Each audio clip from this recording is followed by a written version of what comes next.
Hello dear students, स्वागत है आपका मेरे YouTube channel math plus YT पर। और मैं शिवराम सैनी, बाल भारती स्कूल नारायणपुर की मैथ फैकल्टी। आप आज पहली बार मुझसे रूबरू हो रहे हैं, कक्षा 11th वालों, आपका हार्दिक अभिनंदन करता हूं। और आज हम 11th मैथ से संबंधित कुछ जानकारी लेंगे। हमने 10th क्लास में संख्याएं पढ़ी हैं। क्या पढ़ी हैं?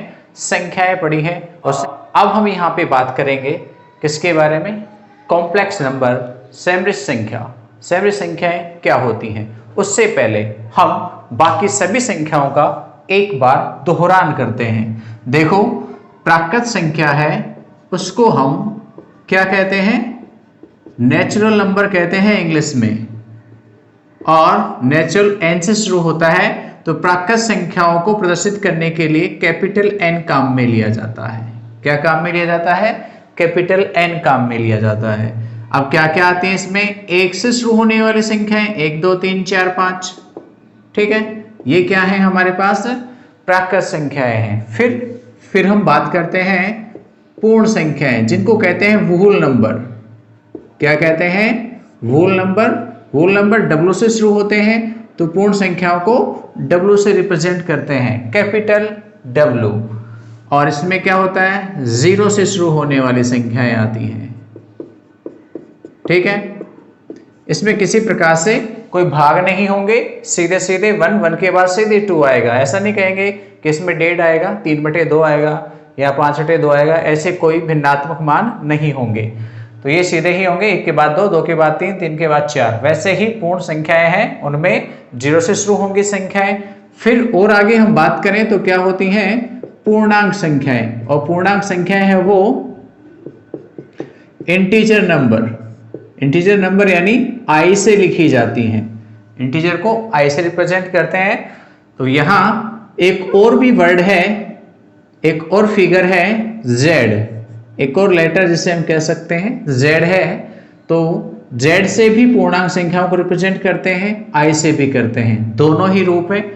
तो मोस्टली जेड यूज लिया जाता है, पर कहीं कहीं पर आपको आई भी लिखा हुआ मिलेगा, तो दोनों को ही याद रखना है। पूर्णांक संख्याएं हैं वो होती हैं माइनस और प्लस, दोनों ही प्रकार की संख्याएं, यानी सभी ऋणात्मक संख्याएं और सभी धनात्मक संख्याएं। ये हमारे पास पूर्णांक संख्याएं। पूर्णांक संख्याओं के बाद हम बात करें तो परिमेय संख्याएं, जिनको कि रेशनल नंबर भी हम कहते हैं। परिमेय संख्याओं को क्यों से रिप्रेजेंट करते हैं? परिमेय संख्याओं को किससे रिप्रेजेंट करते हैं? क्यों से लिखते हैं हम? रेशनल नंबर कहते हैं हम इन्हें। और ये क्या होती हैं? p/q के रूप में लिखी जाने वाली संख्या, जहां p और q क्या है? p व q पूर्णांक संख्याएं हैं। कैसी हैं? पूर्णांक संख्याएं हैं। और साथ में एक शर्त भी है आपके पास, वो है q not equal to 0। q का मान 0 नहीं होना चाहिए, तब p/q के रूप में लिखी जाने वाली सभी संख्याओं को हम परिमेय संख्या कहते हैं। और फिर आती है हमारे पास अपरिमेय। ये सभी हमने 10th क्लास तक पढ़ ली हैं। और परिमेय संख्याओं को हम t से रिप्रेजेंट करते हैं। इरेशनल नंबर होते हैं, किससे प्रदर्शित किया जाता है? इन सभी संख्याओं के समूह को t से लिखते हैं। और इसमें क्या होगा? जो संख्याएं परिमेय नहीं हो, यानी जिन्हें p/q के रूप में नहीं लिखा जाता हो, ना लिखी जाने वाली संख्याएं, ये हमारे पास कैसी हो गई? अपरिमेय। और संख्याओं का सबसे बड़ा समूह, जिसको कि हम वास्तविक संख्याएं कहते हैं, और हमारे जीवन में वास्तविक संख्याएं ही काम आती हैं, रियल नंबर। किससे लिखा जाता है? r से। और वास्तविक संख्याओं में क्या क्या होती हैं? परिमेय संख्याएं व अपरिमेय संख्याएं।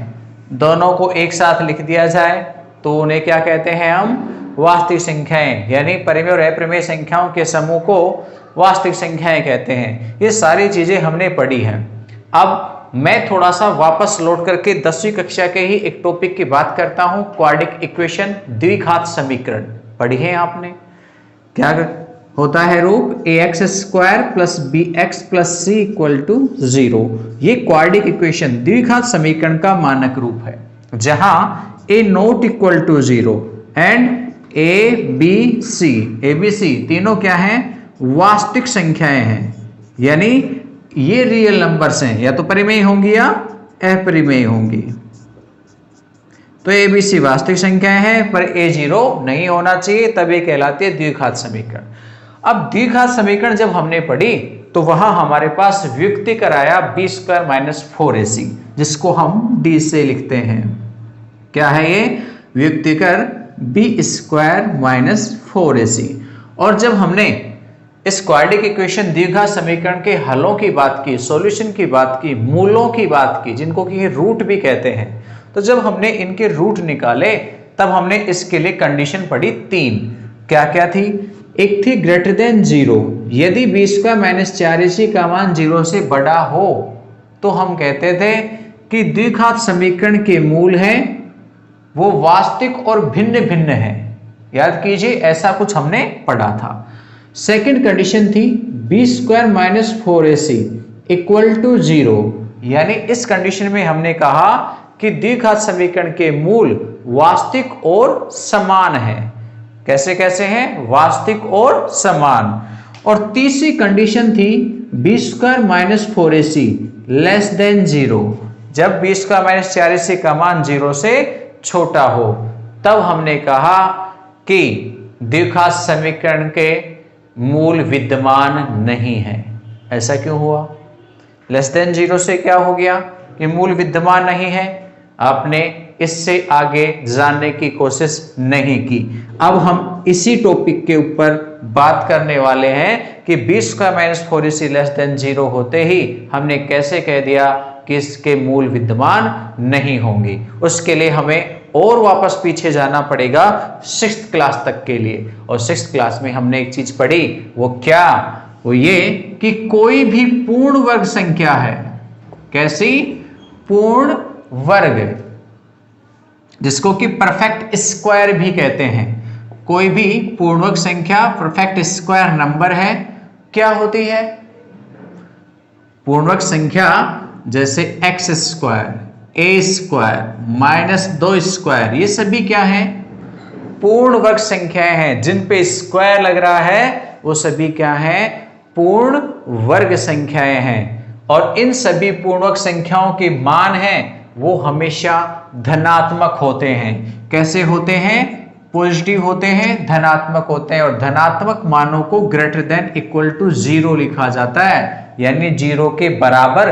नीचे वाला साइन है एक लाइन, वो रिप्रेजेंट करती है बराबर को, कि कोई भी संख्या है वो, जैसे मैंने लिखा 23, तो यहां 23 क्या है? 0 से बड़ी। 23 इज ग्रेटर देन 0। और अन्य कोई संख्या जो कि चर राशि के रूप में लिखी हुई है, मान लीजिए x है, तो हम इसे कहते हैं x greater than equal to 0। इसका अर्थ होता है x का मान 0 के बराबर या उससे बड़ा है। ठीक है, इसे कहते हैं इनइक्वलिटीज, यानी असमीका। क्या कहते हैं? इनइक्वलिटीज यानी असमीका। तो ये तीनों में से 2 पार्ट है, फर्स्ट और थर्ड। ये क्या है? असमीकाएं हैं, जिनको आपने 10वीं कक्षा में सोल्व किया है।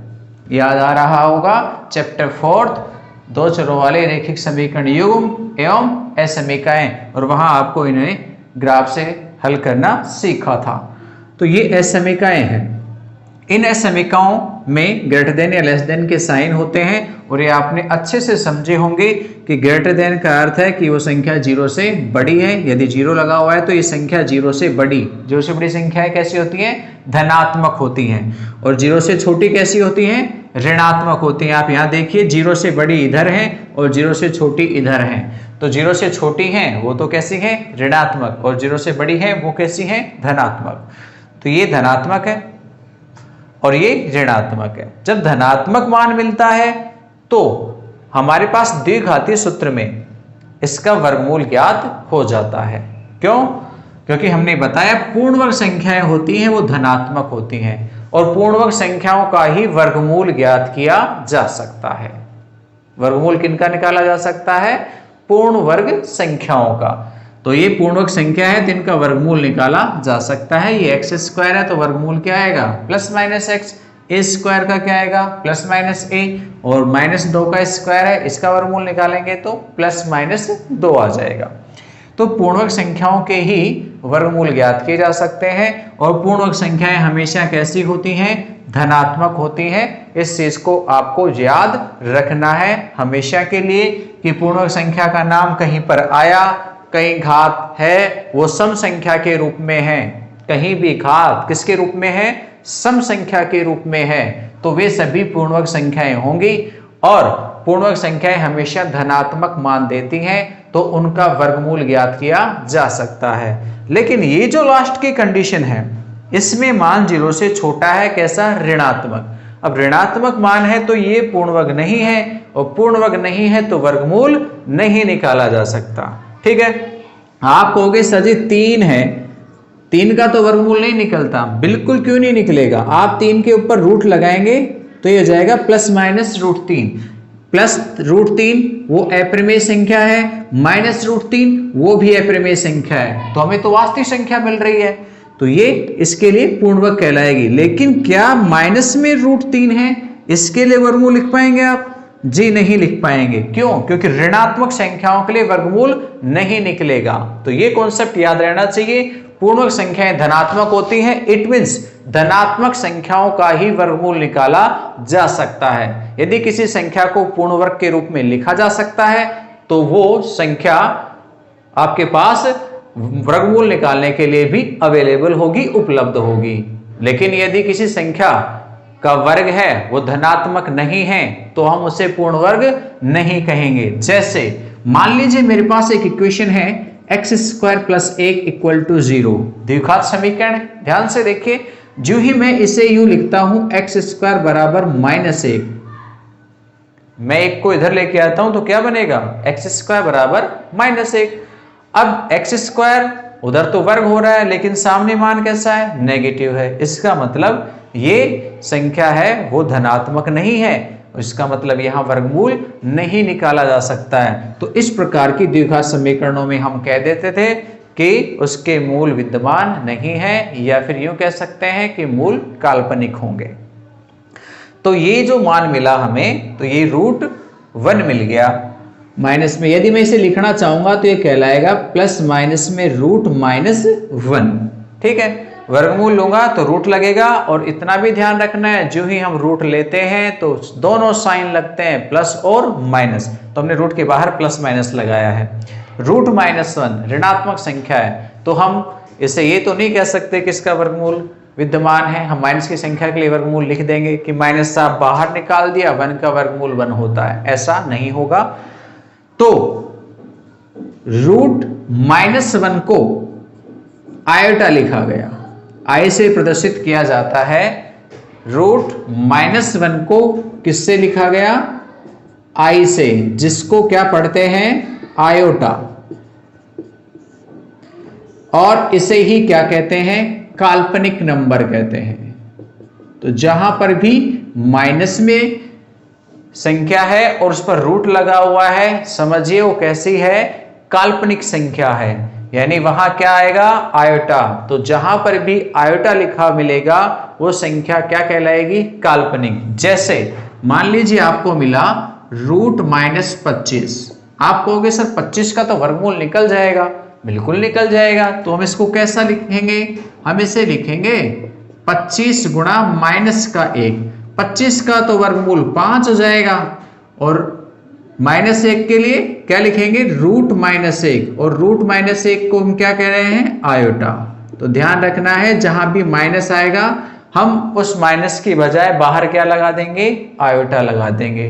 अब आपसे पूछा जाए कि आप मुझे माइनस में 64 का वर्गमूल बताइए क्या होगा, तो हम इसे कितना लिखेंगे? प्लस माइनस 64 का वर्गमूल तो 8 होता है, और इस माइनस की जगह पर क्या लगा देंगे?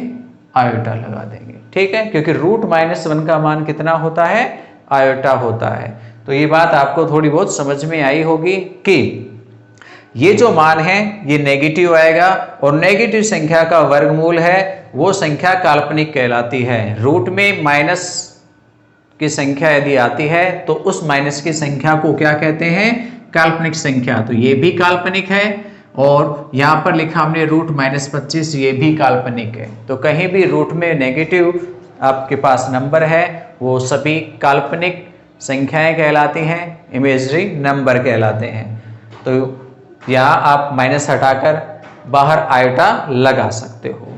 तो ये सभी काल्पनिक संख्याएं कहलाएंगी। अब हम अपने मुद्दे पे आते हैं, किस पर, जो कि टॉपिक है हमारा कॉम्प्लेक्स नंबर।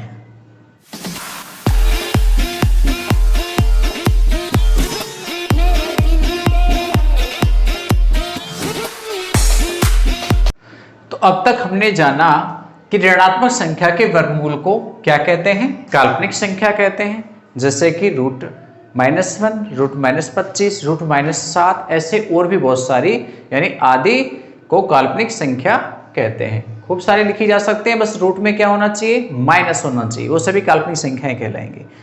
√-1 को हम किससे प्रदर्शित करते हैं, आई से प्रदर्शित करते हैं, और आई को क्या कहते हैं, हम आयोटा पढ़ते हैं, ठीक है। तो √-1 इक्वल टू क्या होता है, आयोटा होता है। आप इसे चाहें तो थोड़ा सा और जनरलाइज कर सकते हैं, वर्ग कर दो इसका, तो आयोटा स्क्वायर का मान कितना हो जाएगा, -1 हो जाएगा। और यदि और भी आगे स्क्वायर करना चाहते हो तो आयोटा की घात 4, इसका मान कितना हो जाएगा, 1 हो जाएगा। कोई कहेगा सर आयोटा क्यूब कितना होगा, तो आयोटा क्यूब देखो कितना होगा, आयोटा क्यूब को लिख सकता हूं आयोटा स्क्वायर गुणा आयोटा। आयोटा स्क्वायर का मान कितना होता है, -1 होता है। अभी बताया वर्ग करते हैं, आयोटा स्क्वायर कितना होगा, -1 होगा। तो -1 गुणा में आयोटा, तो आयोटा क्यूब कितना मिला हमको, माइनस का आयोटा मिल गया है, ठीक है। तो यदि हम √-1 को आयोटा से लिखते हैं तो जो हमने एग्जाम्पल यहाँ पे लिए थे हम उन्हें कॉम्प्लेक्स नंबर या कहें तो काल्पनिक संख्याओं में बदल सकते हैं। √-25 को हम कहेंगे +-5 आयोटा, ठीक है, ये क्या कहलाएगी, काल्पनिक संख्या। ऐसे ही √-7 है तो माइनस की जगह पर तो हमने क्या यूज ले लिया है, आयोटा। देखिए यहाँ पे माइनस था तो मैंने बाहर आयोटा लगा दिया, 25 का वर्गमूल 5 होता है। ऐसे ही 7 के लिए वर्गमूल लिखा हुआ है √7 प्लस माइनस का चिन्ह है और आयोटा की जगह पर यानी माइनस की जगह पे क्या आ गया है, आयोटा आ गया है, ठीक। अब हम बात कर रहे हैं हमारे टॉपिक के ऊपर, यानी कॉम्प्लेक्स नंबर किसे कहते हैं। तो देखिए कॉम्प्लेक्स नंबर यानी समिश्र संख्याएं किसे कहते हैं। यदि कोई भी संख्या है, एक कोई संख्या है z, किससे लिखा गया उसको, z से।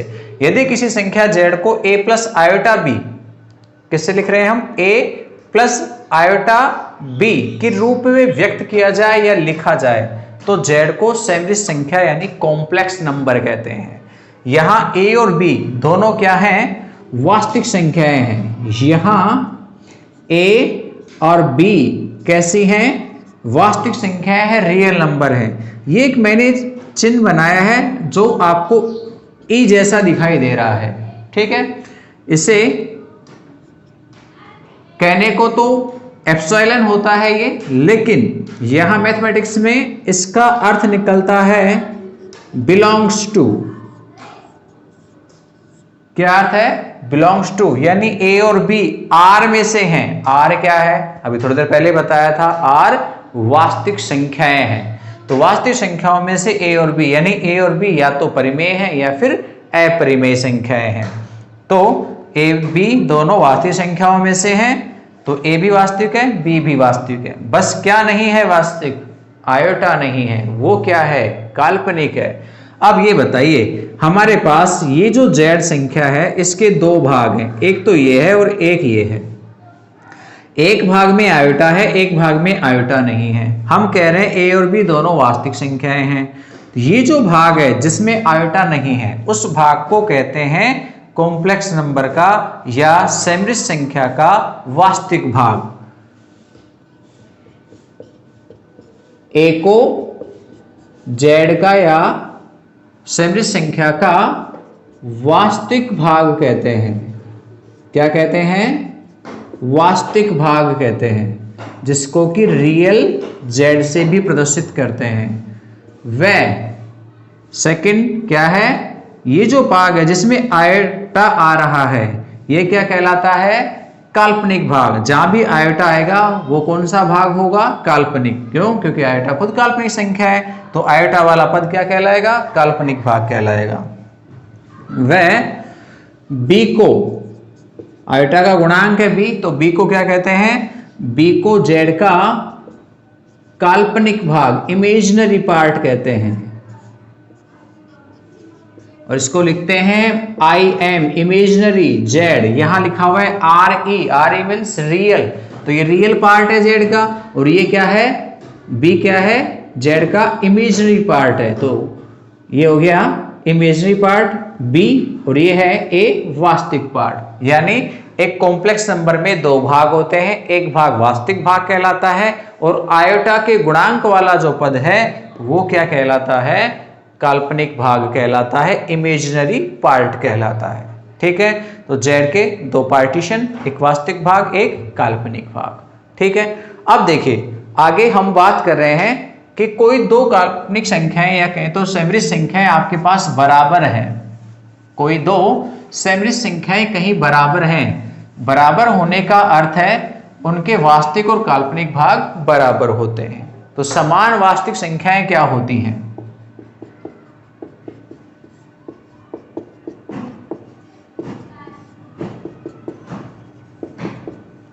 समान सैमरिज संख्याएं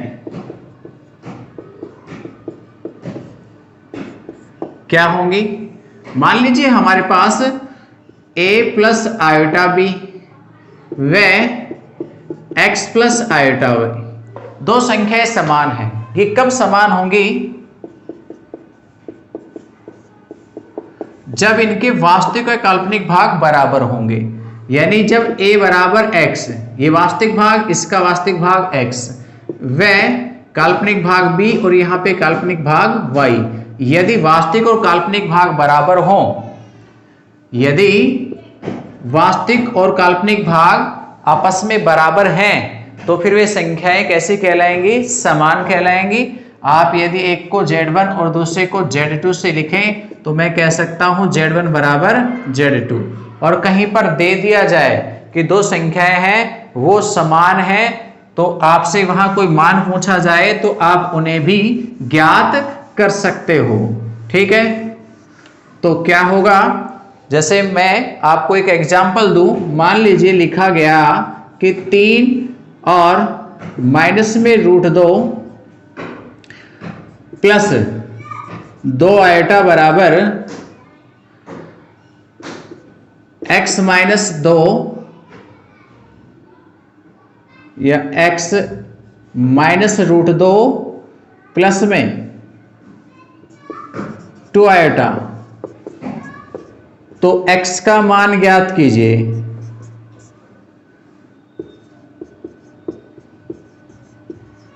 तो x क्या होगा, एक कॉम्प्लेक्स नंबर इधर लिखा हुआ है सैमरिज संख्या, और एक सैमरिज संख्या इधर लिखी हुई है, दोनों बराबर चिन्ह के साथ जुड़ी है। इसका मतलब दोनों कैसी संख्याएं हैं, समान संख्याएं हैं, समान कॉम्प्लेक्स नंबर हैं। तो x का मान क्या होगा, तो हम क्या करेंगे, हमने क्या कहा था, वास्तविक भाग के साथ बराबर होना चाहिए, काल्पनिक भाग के साथ। आप देखोगे काल्पनिक भाग तो सेम ही है, तो क्या नहीं है, वास्तविक भाग थोड़ा अलग है। यहां पर क्या है, 3 माइनस में √2, और यहाँ क्या है वास्तविक भाग, यहाँ देखिए जो आयोटा से अलग पद है वो है x माइनस √2। तो यहाँ √2 को आप पक्षांतरण करोगे तो √2 कट जाएगा, तो 3 माइनस √2 प्लस में √2 बराबर में x कट जाएगा, तो आपको x का मान कितना मिल जाएगा, 3 मिल जाएगा। ठीक है, तो आज हमने एक नई संख्या के बारे में जानकारी ली, नाम है सैमरिज संख्या, इंग्लिश में कहते हैं कॉम्प्लेक्स नंबर। और सैमरिज संख्याओं के समूह को, सैमरिज संख्याएं जो हैं इनके समूह को, जो कि Z से निरूपित की जाती हैं, उनके समूह को C से प्रदर्शित किया जाता है। क्यों, क्योंकि सैमरिज संख्याओं का इंग्लिश में नाम कॉम्प्लेक्स नंबर है, तो उसका फर्स्ट लेटर है ये C। ये C यानी सैमरिज संख्याओं का जो समूह है वो संख्याओं का सबसे बड़ा समूह कहलाता है। कैसा, सबसे बड़ा समूह कहलाता है। इसके इससे छोटा समूह है वो वास्तविक संख्याओं का होता है, उससे छोटा परिमेय संख्याओं के लिए, उससे छोटा कहें तो वो इंटीजर नंबर यानी पूर्णांक संख्याओं के लिए। तो सबसे बड़ी विस्तृत रूप से यदि कोई संख्याएं हैं और आपसे पूछा जाए कि संख्याओं का कौन सा समूह सबसे बड़ा है, तो आपके लिए आंसर होगा कॉम्प्लेक्स नंबर यानी सैमरिस संख्याएं। ठीक है, तो ये हमारे पास कॉम्प्लेक्स नंबर के बारे में हमने आपको जानकारी दी। काल्पनिक संख्याएं क्या होती हैं और सैमरिस संख्याएं क्या होती हैं। जब तक काल्पनिक संख्याओं के बारे में नहीं जानोगे, आयोटा को नहीं समझोगे, तब तक कॉम्प्लेक्स नंबर समझ नहीं आएगा। इसलिए हमने आयोटा को समझाया है, आयोटा क्या है और ये सैमरिस संख्या की डेफिनेशन है। और दो सैमरिस संख्याएं या दो कॉम्प्लेक्स नंबर जब समान हो तब क्या होता है, उनके वास्तविक भाग समान होते हैं और काल्पनिक भाग समान होते हैं। ठीक है, एक एग्जाम्पल हमने आपको समझाया कि यदि दो सैमरिस संख्याएं समान हैं तो आप कोई भी मिसिंग जो आपके पास टर्म्स है, जो पद है, आप उसे ज्ञात कर सकते हो। तो ये हमने ज्ञात किया था कि x कैसे निकाला जा सकता है। यहाँ से वास्तविक भाग और यहाँ से वास्तविक भाग को बराबर लिख दिया, x हमको मिल गया। ठीक है, नेक्स्ट वीडियो में हम अब बात करेंगे कॉम्प्लेक्स नंबर के बारे में विस्तृत रूप से, यानी जैसे हमने परिमेय संख्याएं और वास्तविक संख्याएं इनके बारे में पढ़ा है 8th 9th में, वैसे विस्तृत रूप से कॉम्प्लेक्स नंबर के भी हम गुणधर्मों की बात करेंगे। कॉम्प्लेक्स नंबर का योग कैसा होगा, उनका अंतर कैसा होगा, उनका गुणा कैसा होगा। तो फिलहाल आज के वीडियो के लिए इजाजत दीजिए और जितने भी नए स्टूडेंट्स आज यहाँ पे जुड़े हैं प्लीज चैनल को सब्सक्राइब कर लीजिए ताकि आगे आने वाले वीडियोज के नोटिफिकेशन आपको मिलते रहें। और यदि वीडियो अच्छी लगी हो तो कमेंट्स बॉक्स में अपने विचार जरूर लिखें। थैंक यू, धन्यवाद।